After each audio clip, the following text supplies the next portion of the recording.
संग जिए के अरमान दिन रात जगा थे रे।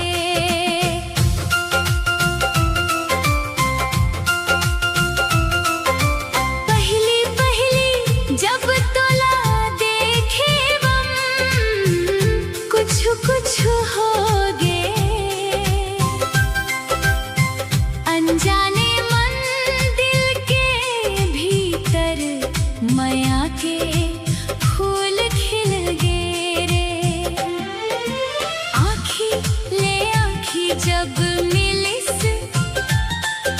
सांस मोर रुक गे रे। तोर एक मुस्कान के आगे दुनिया झुक गे रे।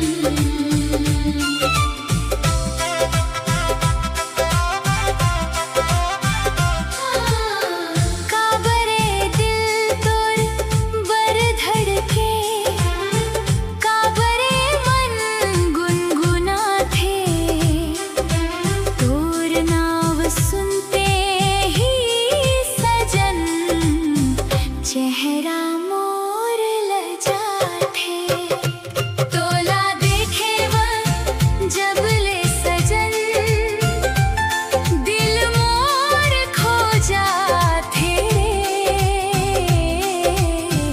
तोर माया के मीठा सुरता सपना मन आ जा थे रे।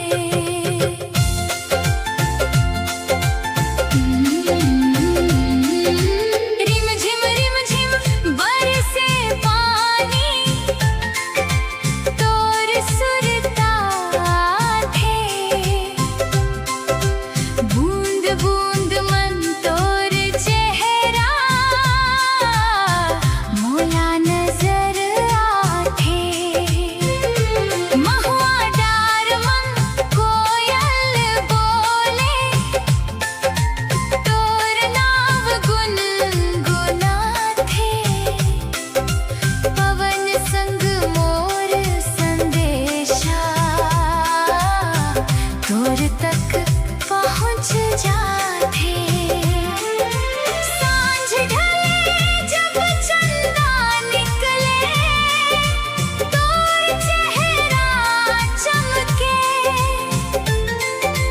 मोर आँखी के हर सपना मन तोर मूरत दमके। तोला देखे वन जब ले सजन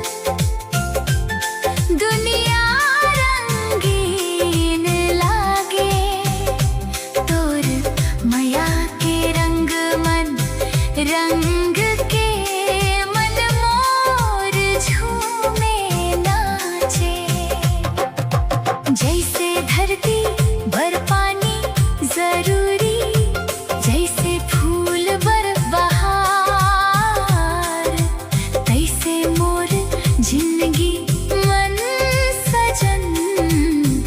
तोर माया के आधार। तोर बिना घर अंगना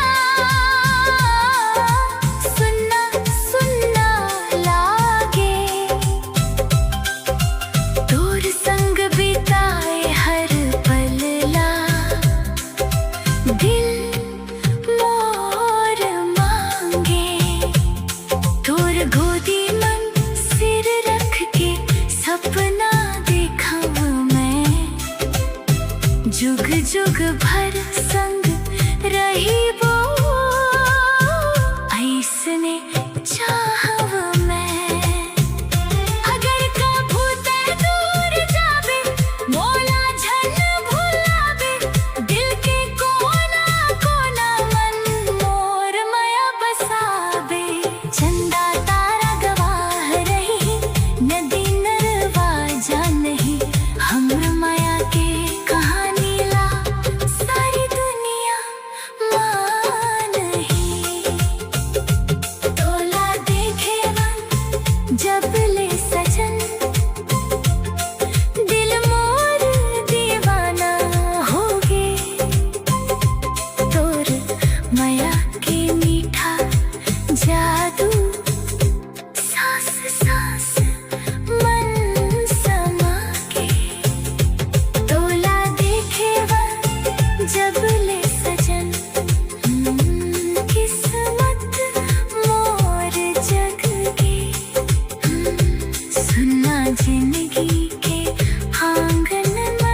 खुशी